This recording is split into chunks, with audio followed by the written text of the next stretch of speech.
Hey everyone, it's Friday, or it will be Friday when you're watching this. I wanted to show what my Friday reads are this week.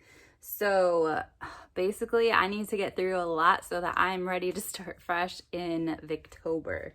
But I'm still reading Stephen King's 11/22/63.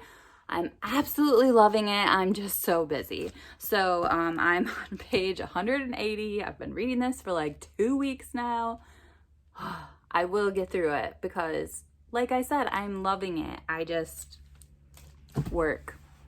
The other thing is I started My Family and Other Animals, which is hilarious so far. It is about a family that is in England and they don't really like the weather anymore. They're just getting kind of like cold and sick and frustrated with English weather. And they decide to go to Greece, and it's just about all their crazy adventures while they're in Greece. I started this at the same time as this book because this is fiction, nonfiction, and this one is also a book I own, and I'm trying to conquer more of the books that I already own. Last time I checked, I have 180 unread books that I own, and I would love to take myself on a reading vacation this May when the year of reading one's own is over for me. However, I would feel not really comfortable doing something as cool as that if I still have like 180 unread books. So I'm trying to make a bigger dent in it. I would love to have under 100 before I'm allowed to buy more. My original plan was 50 or under, and I would only have a maximum of 50 unread books at a time, but that's the long-term goal, not the short-term one. And the other thing that I would like to get through a little bit more is Sacagawea. I started this over the summer, and it was my goal to finish it this summer, and it just did not happen. I am loving it. I am on page 415 and have been on this page for a long time because I kind of have forgotten about it. But the thing is, for the These Truths read along, which is starting another section October 1st. So if you'd like to join that, please leave me a Voxer message and I can add you into our group on October 1st. We're spending the entire year reading These Truths by Jill Lepore. And for each smaller section of the book, we read one fiction, one nonfiction, and watch one documentary or one TV series or movie or whatever about that time period. The next time period we're covering is the Civil War, so if you want to join us, come on board and join us.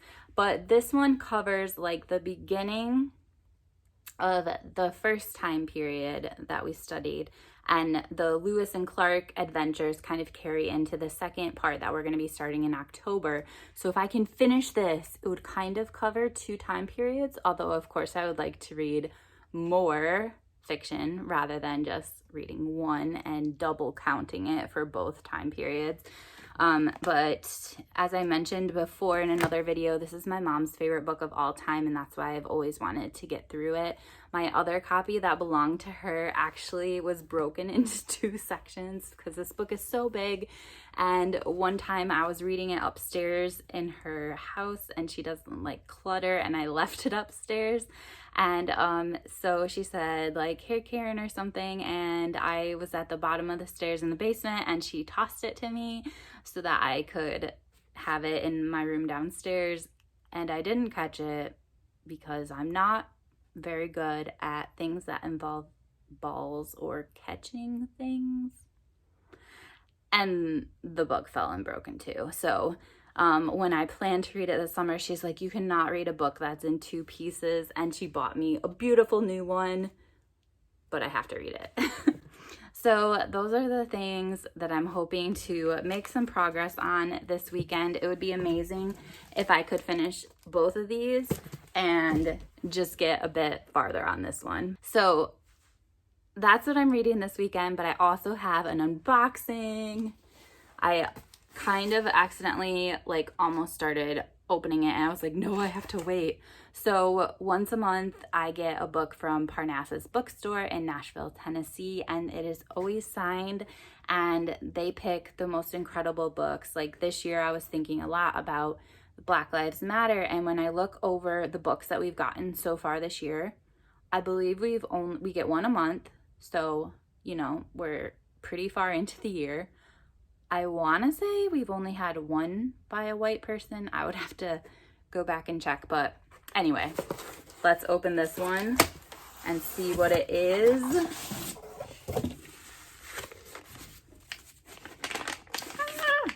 It's like, they used to put it in like this nice little burlap bag, and now they put it in paper, but it's really tight. Yes! Transcendent Kingdom by Ya Jessie. And I believe it's, well, it's always signed, but let's just look at this beauty. Ah! I'm so excited to read this. Now I kind of want to read this weekend too. Basically, I just need to read, oh my gosh. And then it always comes with a little note. They basically at Parnassus have meetings where they talk about which books should be the selections for each month. And I've always thought that the person who wrote it was like the one who recommended that book, and that maybe they took turns, but it sounds like they all kind of discuss the books together and decide what the selections are going to be together. And sometimes they fight about who can write the letter. So for a book as important as this one, and Patchett wrote the letter, and she's a co-owner of the bookstore, so she probably was like, psh, you guys, I'm writing it this month. So it says, September 2020, Dear First Editions member, there are books we read and pass along, and then there are books we wish we had a signed first edition of because we plan to keep it forever. I put Ya Jessie's novel Transcendent Kingdom squarely into the second category.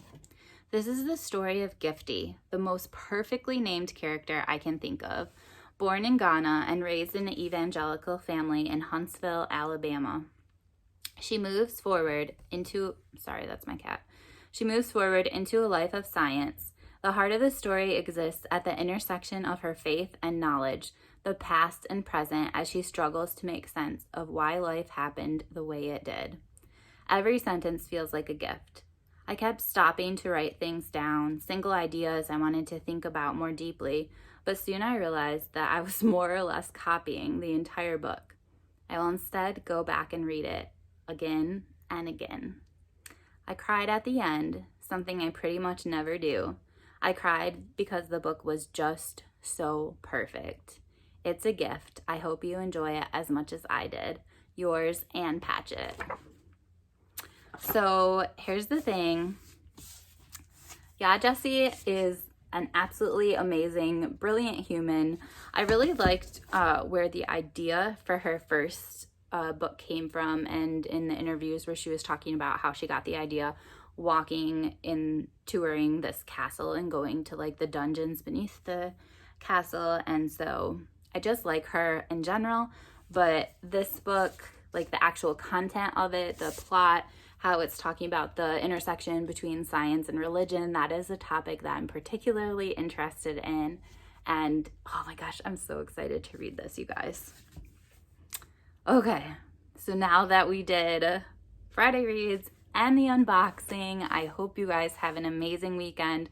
Please tell me in the comments what you are reading. I am always so curious to hear what other people are reading, and then I get like fear of missing out because I just want to read what they're reading, but then I want to read what I'm reading, and there's so many books I want to read every second and there's not enough time. But anyway, yes, tell me what you're reading, and I hope you guys have an amazing weekend. Bye.